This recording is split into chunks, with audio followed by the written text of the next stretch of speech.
육상 종목은 단거리와 중거리 그리고 장거리로 나누어집니다. 단거리는 100m, 200m, 400m로 이루어지고 있습니다. 중거리는 800m, 1500m 그리고 3000m로 되어 있습니다. 그러나 아주 긴 거리를 가야 하는 장거리, 최하가 5000m 그리고 10,000m, 하프 마라톤이 있습니다. 그리고 42.195km를 뛰어가는 그런 풀코스 마라톤도 있습니다. 그런데 중요한 것은 그 코스가 길고 오래 달려야 하는 그런 경기라야 중요한 것이 아니고 모든 경기에 꼭 같은 메달이 다 부여될 수 있습니다. 모두 꼭 같은 상급을 받게 됩니다. 우리를 이 땅에 보내시는 하나님도 우리 인생의 모든 경기, 우리의 달리기를 다 정해 두셨습니다.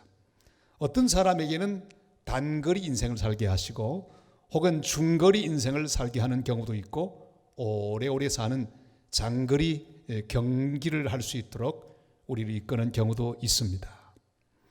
우리는 이 땅에 보내신 하나님께서 우리에게 달려갈 길을 준비하셨다고 하는 사실을 믿어야 합니다. 우리는 잘 모르지만 하나님 우리가 달려갈 길을 다 아시고 준비해 놓으셨습니다. 성경 속의 인물도 마찬가지입니다. 스데반이나 세례 요한 같은 제자는 비교적 일찍이 그 목숨을 주님 앞에 드린 단거리 사역자였습니다. 일찍 순교자가 되어 복음의 거룩한 씨앗이 되어서 이 땅에 뿌려졌습니다. 그러나 사도 요한처럼 오래 살았던 사역자도 있습니다. 예수님이 맡기신 예수님의 어머니 마리아를 돌보는 사역, 초대교회를 돌보는 그런 사역이 그에게 부과되었기 때문입니다. 그는 80 넘어 아주 오래오래 장수하면서 그리고 또한 하나님의 교회를 돌보고 예수님 어머니 마리아를 돌보았다고 합니다. 얼마나 오래 살았으면 주일날 예배 드리는데 설교할 힘이 없었어. 의자에 앉아서 예배를 드리고 설교는 한마디 설교만 했다고 합니다. 서로 사랑하라, 서로 사랑하라.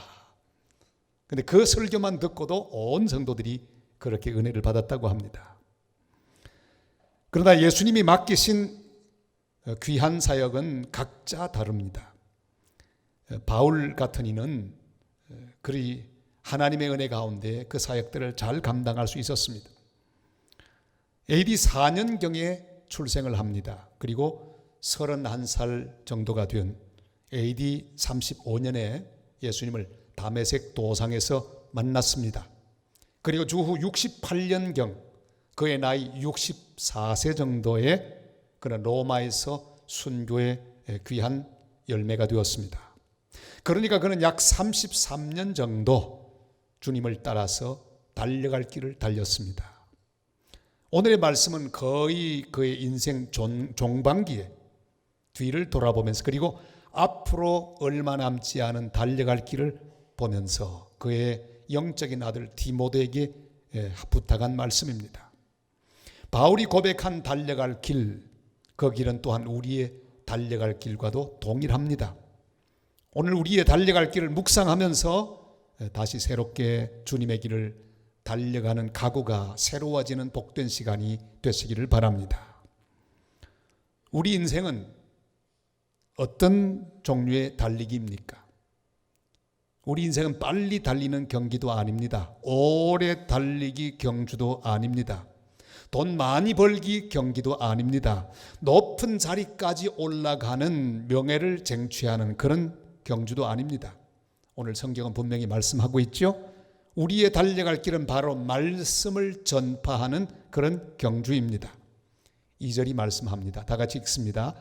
너는 말씀을 전파하라. 때를 얻든지 못 얻든지 항상 힘쓰라.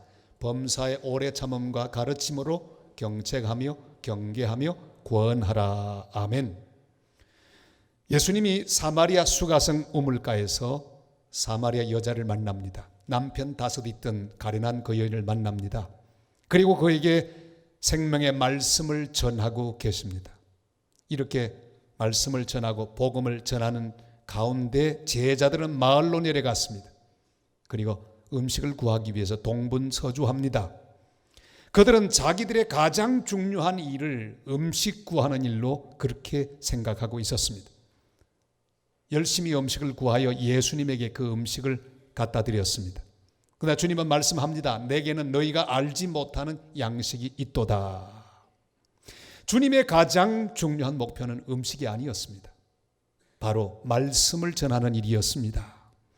그 가장 귀중한 목표를 위해서 예수님은 피곤하고 배가 고픈 시간에도 그 모든 것 잊어버리고 생명의 말씀을 증거하고 계셨던 것입니다. 여기 두 종류의 사람이 있습니다. 한 사람은 말씀을 전하고 있습니다. 또 한 종류의 사람은 음식을 구하고 있습니다. 세상에 있는 모든 사람도 이 둘로 나눕니다. 빵을 위하여 사는 사람, 그리고 또한 하나님이 이 땅에 보내신 삶의 목적을 따라 사는 사람, 말씀을 전하고 복음을 전하는 일에 가장 우선권을 두고 사는 사람과 그저 배불리 먹을 음식과 이 땅의 부귀영화를 구하는 사람으로 나눌 수 있습니다. 사랑하는 여러분, 우리는 어떤 경우에도 복음을 위해 달리는 사람이 되어야 합니다. 피곤하든지 힘이 넘치든지 슬프든지 기쁘든지 장사가 잘 되든지 못 되든지 버림을 받았든지 사랑을 받고 있든지 어떤 경우에도 우리의 달려갈 길은 말씀을 전하는 것입니다. 우리의 목표는 바로 생명의 복음을 다른 사람들에게 전하는 것이 우리의 목표입니다. 이번에 필리핀 선교 여행을 하면서 예배를 드리는 가운데 제가 이 말씀을 드렸습니다. 근데 말씀을 마친 다음에 은혜 받은 것을 나누는 시간에 한 권사님이 이렇게 말씀하셨습니다. 여러분, 여행에는 두 가지가 있답니다. 한 가지는 즐겁게 관광하고 편안하고 화려하게 여행하는 그런 여행이 있는 반면 또 한 가지 여행은 생명의 복음을 전하는 선교 여행, 불편하고 힘든 그런 여행이지만 주님은 이 선교 여행을 기뻐하십니다. 그런데 우리는 바로 이 선교 여행을 하고 있으니 너무 기쁘고 행복합니다.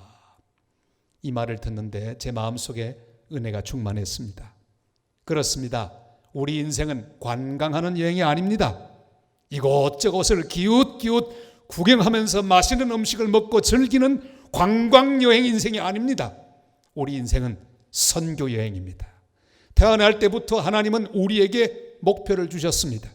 너희는 온 천하에 다니며 만민에게 복음을 전가하라. 주님은 우리에게 선교의 목표를 주셨고 전도의 목표를 주셔서 우리 일생 동안 때를 얻든지 못 얻든지 복음을 전하고 말씀을 전하는 선교 여행하는 사람으로 우리를 세워주셨습니다. 이번에 필리핀에 세워진 월드미션 교회, 이 교회는 물론 우리 성도의 헌신으로 말미암아 세워졌습니다. 그리고 우리 파송선교사인 김상철 선교사께서 수고를 많이 하셔서 이 교회가 아름답게 세워졌습니다. 그의 간증을 들었습니다. 그런데 신학교를 졸업하고 난 다음에 심령이 아주 불타서 선교지로 선교사가 되어서 떠나갔습니다. 아무도 후원하는 교회, 파송하는 교회도 없었습니다. 신혼부부가 가지고 있던 전세 3천만 원을 빼가지고 그냥 선교지로 갔습니다.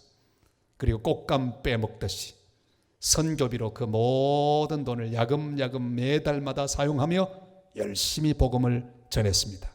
그러다가 돈이 다 떨어졌습니다. 이제는 더 이상 그곳에 일할 수 없게 되었을 때 주님은 우리 산성교회를 만나게 해주셨습니다. 힘을 얻어 열심히 복음을 전했습니다. 한 사람 한 사람 주님 앞으로 인도하는데 한 사람 전도하기 위해 최하 100번 이상을 방문했다고 합니다. 한 사람을 전도하기 위해 100번 이상 그렇게 전도하면서 한 사람 한 사람 주님 앞으로 인도하게 되었는데 어느 날 주님은 놀라운 일을 경험하도록 그를 인도하셨다고 합니다. 중산층 이상이 살고 있는 그런 마을 전도하러 지나가고 있는데 그날따라 전도가 잘 되지 않았더랍니다. 그런데 한 아기 우는 소리가 들려서 그 집 문을 두드리고 들어갔습니다. 바로 아주 심장에 큰 문제를 가지고 있는 아기가 울고 있었습니다. 복음을 전하면서 내가 이 아기를 위해 기도하겠다고, 그리고 간절히 그 아기를 위해 기도해 주었고, 부모들은 그 기도를 그렇게 좋아하더랍니다. 다음 날도 가서 기도해 주고 계속 기도하는데 어느 날 기도하는 가운데 성령이 마음에 감동을 주시더랍니다. 이제 이 아기가 빨리 가서 병원에서 진찰을 받도록 하라. 그리고 부모들에게 말합니다. 이 아이 데리고 빨리 병원에 가십시오. 가서 한번 진찰 받아보세요. 그 말을 듣고 부모들이 아이를 데리고 진찰을 받으러 병원에 갔습니다. 이게 웬일입니까? 그 심각한 심장병은 깨끗이 나아 있었습니다. 하나님께서 그를 통해 역사해 주셨습니다. 다음 주일 그 부부와 가족, 일가, 친척을 몽땅 데리고 20명이 교회에 등록을 했더랍니다. 얼마나 놀라운 일입니까? 주의 복음이 그렇게 증거되었습니다.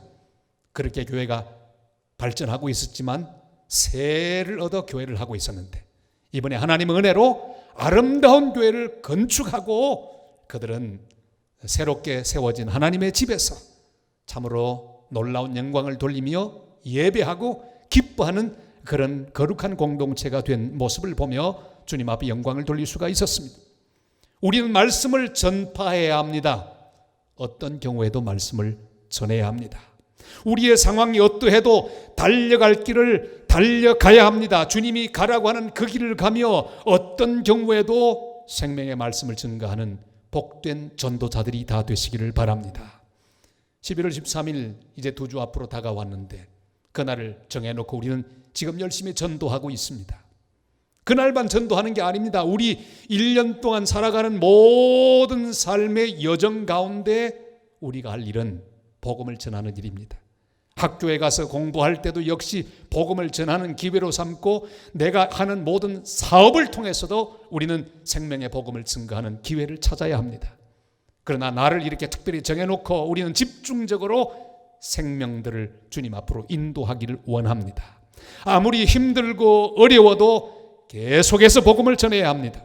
땅끝까지 선교사를 보내고 하나님의 교회를 세우는 그런 달려갈 길을 다 달려가는 복된 교회, 복된 성도 다 되시기를 주님의 이름으로 축복합니다. 나의 달려갈 길을 잘 달리기 위해서는 달려갈 길이 무엇인지를 아는 게 중요합니다. 그래서 우리는 우리 달려갈 길이 바로 말씀을 증거하는 것이라고 하는 주님의 말씀을 들었습니다. 그러나 한 걸음 더 나아가서 나의 떠날 시각에 대하여 이해하는 것이 중요합니다. 바울은 자신이 떠날 시각을 이렇게 말하고 있습니다. 6절 말씀 다 같이 읽습니다. 전제와 같이 내가 벌써 부어지고 나의 떠날 시각이 가까웠도다. 아멘. 우리는 반드시 이 땅을 떠날 사람들입니다. 그날이 언제인지는 아무도 모릅니다. 그러나 분명히 하나님 우리의 인생 남은 날들을 다 세고 계십니다. 그날이 언제인지 고민할 필요는 전혀 없습니다. 많이 남았든지 조금밖에 남지 않았든지 우리가 할 일은 복음을 전하는 일이기 때문입니다. 오래 산다고 성공한 인생이 아닙니다. 일찍 죽는다고 애달프고 실패한 인생이 아닙니다. 중요한 것은 그 인생 가운데 생명의 복음을 증거한다면 그 인생은 충분히 의미가 있습니다. 제가 어릴 때 다녔던 고향교회 기도를 인도했던 장로님, 여러 장로님 기억납니다. 그들의 독특한 기도 스타일도 다 기억이 납니다. 그런데 송 장로님이란 분이 대표 기도를 인도하시면 꼭 이렇게 기도하셨습니다. 안동분이셨는데 안동 사투리를 그대로 쓰셨습니다. 하나님 아버지, 우리가 언제까지 살똥 모르겠습니다. 끝까지 충성하게 하옵소서. 언제까지 살똥 모르겠다는 그 말은 계속해서 제 귀에 울림이 되어 지금까지 남아 있습니다. 그렇게 기도하시던 장로님은 벌써 천국에 가셨습니다. 주님은 우리의 구역을 정해두셨고 우리의 연한도 다 정해두셨습니다. 우리 떠나갈 날 주님이 이미 다 가지고 계십니다. 앞으로 남은 날 그건 다 주님 손에 있습니다.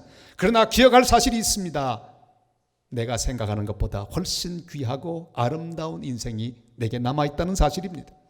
시편 16편 6절이 이렇게 말씀하죠. 다 같이요. 내게 줄로 재어준 구역은 아름다운 곳에 있으며 나의 기업이 실로 아름답도다. 아멘. 주님이 줄로 재어준 구역, 여러분 그것이 긴 세월을 사는 인생이 될지 조금밖에 못 사는 인생이 될지 그게 중요하지 않습니다. 주님이 재어놓으신 그 귀한 인생은 아름답습니다. 주님의 귀한 뜻이 나를 통해 이루어지기를 주님은 지금도 기대하고 계십니다. 훨씬 귀한 인생을 준비해 두셨다는 사실을 확신하는 성도들이 되시기를 바랍니다.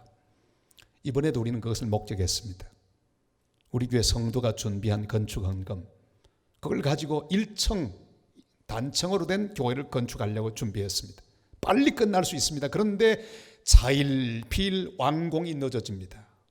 연락도 없이 자꾸만 늦어졌습니다. 이번에 갔어야 그 이유를 알았습니다. 1층을 짓고 이제는 지붕을 덮으려고 하는데 한국의 어떤 교회가 단기 선교를 왔는데 그들이 와서 한 일은 2층을 올리고 지붕을 덮는 일이었습니다. 지붕만 덩그러니 덮어놓고 그들은 가버렸습니다. 지붕 덮겠다는데 안 됩니다고 할 선교사가 어디 있겠습니까? 가만히 있습니다. 지붕이 덮여졌습니다. 이제 큰일 났어요. 왜요? 건축비가 뛰었기 때문입니다. 고민하고 기도합니다. 그리고 완공을 했습니다. 늦게 완공했지만 계산해 보니까 우리가 생각했던 것보다 4배 더 큰 성전을 하나님께서 허락해 주셨습니다. 사랑하는 여러분, 우리가 생각하는 것보다 하나님이 하시는 일은 훨씬 더 귀하고 아름답고 더 놀랍다는 사실을 우리는 기억해야 합니다. 하나님은 내 인생을 더욱 아름답고 더욱 귀하게 사용하시기를 원하십니다. 내 인생을 주님께 맡기면 더욱 놀라운 열매가 우리를 통해 맺게 될 것입니다. 감사한 일은 이번 목요일에도 또 한 단기 선교팀이 태국으로 떠납니다.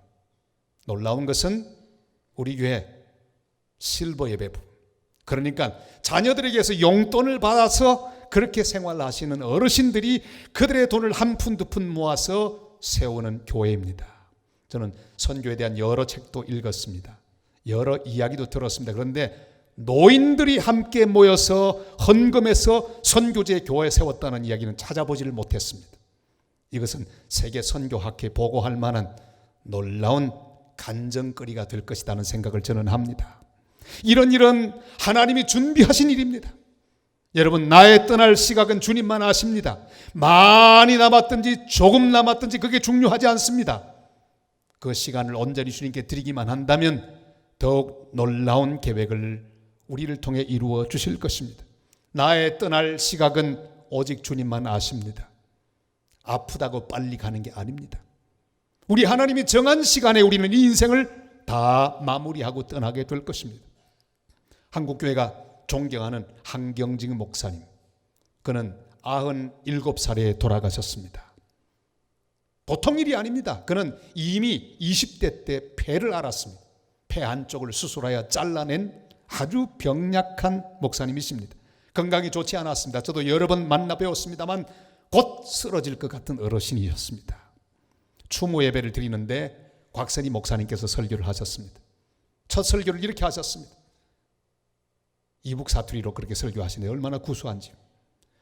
우리 한경직 목사님에 대하여 한마디 한다면 비실비실하면서 오래 사신다는 겁니다.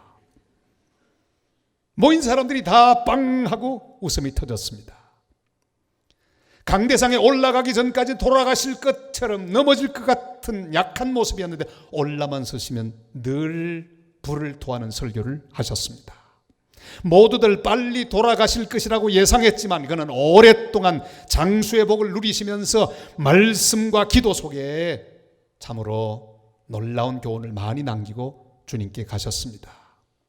사랑하는 여러분, 아프다고 빨리 가는 게 아닙니다. 하나님이 정한 시간에 갈 것입니다. 누구나 하나님이 정한 시간이 되면 우리는 주님을 따라가야 합니다. 오래 사실 수도 있지만 그러나 빨리 데려가실 수도 있는 사실을 기억해야 합니다. 우리 인생 앞으로 우리가 달려갈 길 모든 길에 대하여 하나님의 손에 맡기고 감사함으로 남은 인생길을 잘 달리는 성도들이 되시기를 바랍니다. 부산에 처음 오신 선교사는 호주의 헨리 데이비스 선교사님이셨습니다. 그는 1889년 10월 2일 40일간의 긴 여행을 호주에서부터 시작하여 부산에 도착했습니다. 도착한 그의 나이 33살. 그리고는 서울로 가서 5개월 동안 조선말을 배웠습니다. 그리고 도보로 부산을 향해 왔습니다. 거의 한 달 걸렸습니다. 오다가 천년두와 폐렴에 걸렸습니다. 그는 그 다음에 1890년 4월 5일 부산에 도착했습니다. 그러나 그 다음 날 4월 5일 날 숨을 거두었습니다. 그러니까 한국 땅을 밟은 지 꼭 6개월 만에, 부산 땅을 밟은 지 하루 만에 그는 돌아갔습니다. 그러나 여러분, 하나님이 정하신 시간이었습니다. 급하게 가신 것처럼 보이지만 그게 아닙니다. 하나님은 그 6개월을 받으셨습니다. 그에게 주셨던 그 부산에서의 하루, 그걸 귀하게 보셨습니다. 그는 씨앗이 되어 부산 땅에 뿌려졌습니다. 그의 죽음 이후에 호주의 선교 역사가 일어났습니다. 우리 사랑하는 선교사가 부산 땅에 죽었는데 우리가 그 뒤를 잇자 길을 이었습니다. 무려 130여 명의 선교사들이 줄을 이어서 부산 땅에 왔고 그들은 생명 바쳐가며 선교를 계속했습니다. 일신여학교를 세웠습니다. 일신병원을 세웠습니다. 놀라운 역사가 이 부산 땅에 이루어질 수가 있었습니다. 제가 세계 선교부장을 할 때 호주 총회에 초청을 받고 갔습니다. 가서 저는 특별한 감사를 드렸습니다. 여러분, 이렇게 귀한 선교사를 보내주셔서 감사합니다. 지금까지 보내주셔서 감사합니다. 정말 울먹이는 목소리로 그들에게 감사의 인사를 했던 기억이 있습니다. 우리는 우리의 떠날 시각을 바라보면서 열심히 복음을 전해야 합니다. 시편 90편 12절이 이렇게 말씀하죠. 다 같이요. 우리에게 우리날 계수함을 가르치사 지혜로운 마음을 얻게 하소서. 아멘. 우리는 우리의 시간을 계수해야 합니다. 내 남은 시간을 계수해야 합니다. 남은 시간을 세는 사람은 함부로 쓰지 않습니다. 나의 떠날 시각이 오기 전에 더욱 열심히 복음을 전하다가 주님이 부르시면 할렐루야 찬송하며 주님께 가는 복된 성도들 다 되실 수 있기를 주님의 이름으로 축복합니다. 사도 바울은 그의 달려갈 길을 잘 알았습니다. 그의 마지막을 바라보았으므로 그는 마지막 한 방울까지 전제와 같이 부어지는 삶을 살 수 있었습니다. 6절 말씀을 다시 한번 읽습니다. 다 같이요. 전제와 같이 내가 벌써 부어지고 나의 떠날 시각이 가까웠도다. 아멘. 옛날 제사장들이 제사를 지낼 때 바쳐진 제물 위에 포도주를 이렇게 붓습니다. 마지막 한 방울까지 주르르 부어집니다. 그것이 제사입니다. 바울의 인생도 마찬가지였습니다. 마지막 남아있는 힘과 사랑과 정성이 이렇게 주님 앞에 다 부어지는 그런 삶을 살기를 원했습니다. 바로 그 내용은 7절에 있습니다. 다 같이 7절을 읽습니다. 나는 선한 싸움을 싸우고 나의 달려갈 길을 마치고 믿음을 지켰으니 아멘. 이 땅에 온갖 종류의 싸움이 난무합니다. 자기 명예를 위해 싸웁니다. 돈을 위해 싸웁니다. 쓸데없는 이익을 위하여 싸웁니다. 그러나 이런 온갖 헛된 싸움을 위해 내 남은 인생을 사용하지 말고 귀한 싸움, 선한 싸움, 의의 싸움을 싸워야 합니다. 복음을 전하는 싸움, 선교하는 싸움, 사랑하는 싸움, 그리고 평화를 이루는 싸움, 하나 되는 싸움, 하나님의 뜻을 이루는 싸움, 정의를 바로 세우는 싸움, 이런 거룩한 싸움을 위하여 믿음을 지키는 싸움을 잘 감당하는 하나님의 사람들이 되시기를 바랍니다. 모든 일을 마치 마지막인 것처럼 감사하며 음미하며 살아가야 합니다. 오늘도 귀한 찬양대가 찬양을 했습니다. 그냥 찬양하지 마시고 이것이 내 인생의 마지막 찬양이라고 생각해 보세요. 얼마나 귀한 감동이 내 속에 있겠습니까? 좀 더 있으면 서고 싶어도 설 수가 없습니다. 다리가 떨려서 설 수도 없고요. 목이 갈라져서 노래도 못 부를 때가 올 겁니다. 그런데 가만히 생각하면 이것이 내 인생의 마지막 찬양이라고 생각하면 감격스럽게 찬양할 수 있습니다. 어떤 초콜릿 회사에서 초콜릿 맛 평가단을 운영하는데 다 모아놓고 초콜릿을 먹게 했습니다. 평가를 했습니다. 긍정적인 평가가 22%밖에 나오지 않았습니다. 계속 먹다가 한 번은 나왔습니다. 자, 이제 드리는 이 초콜릿은 마지막 초콜릿입니다. 잘 맛을 보시고 평가해 주십시오. 마지막이라고 하는 말을 듣고 음미하며 먹습니다. 그리고 난 다음에 평가를 딱 했는데 무려 66% 긍정적으로 맛이 좋다고. 왜 이런 차이가 난 겁니까? 앞에 거는 그냥 먹었고 마지막 것은 마지막이라고 음미하며 먹었기 때문입니다. 사랑하는 여러분, 예배 드리는 한 시간도 깊이 묵상하며 감격하며 이것이 내 인생의 마지막 예배가 될지도 모른다는 생각을 하며 음미하며 예배를 드릴 수 있기를 바랍니다.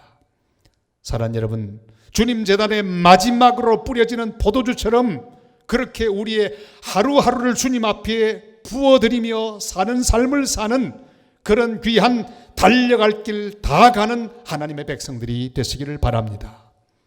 병에서 회복된 한 배우는 그 뒤로 자기가 좋아하는 거 다 끊었답니다. 골프도 끊고 다 끊어버리고 딱 한 가지만 하는데 그것은 연기하는 일.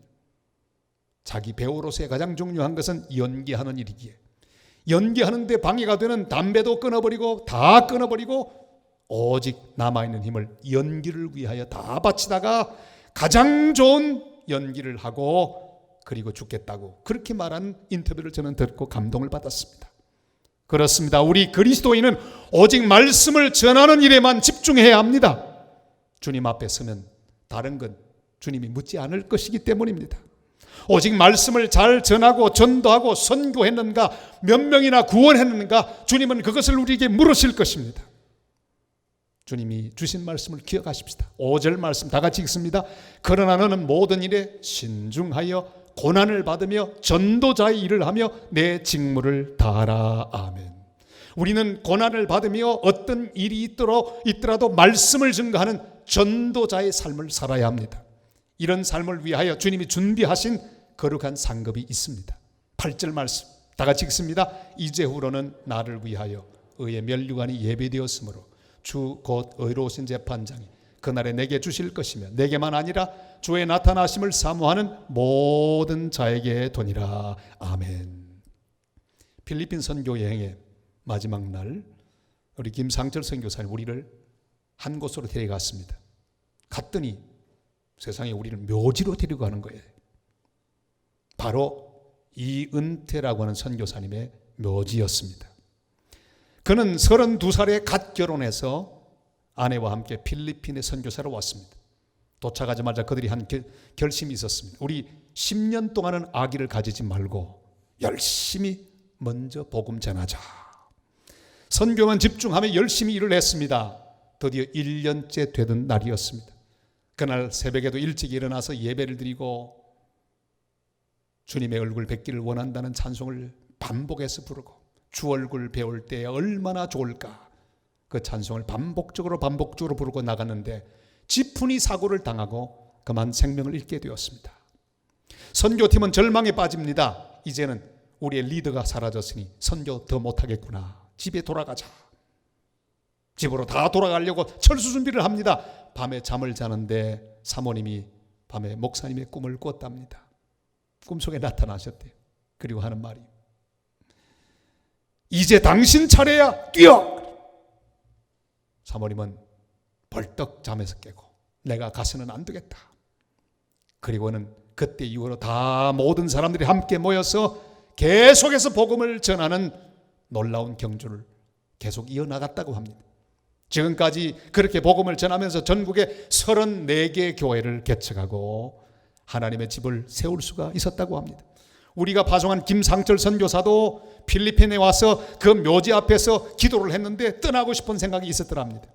근데 하나님의 감동이 마음속에 있었습니다. 바톤을 받으라. 이렇게 이어받아서 달리며 지금도 복음을 필리핀 전역에 증가하고 있는 모습을 볼 때 우리 하나님께 영광을 돌립니다. 여러분, 이은태 선교사는 딱 1년 만에 죽었습니다. 아무것도 한 일이 없습니다. 말도 그대로 다 배우지 못하고 그대로 죽었습니다. 그러나 그는 그의 달려갈 길을 달려갔습니다. 실패자가 아닙니다. 그는 계속해서 그의 후배들이 달릴 수 있도록 기초를 만든 사람입니다. 그 주님의 달리기, 주님이 주신 그 달리기, 그 달리기는 지금도 이어지고 있습니다. 아무도 실패 인생이라고 말해서는 안 됩니다. 주님이 주신 그 시간 동안에 주님이 하라고 하는 일을 하다가 주님 부름 받으면 그 인생은 성공하는 인생입니다.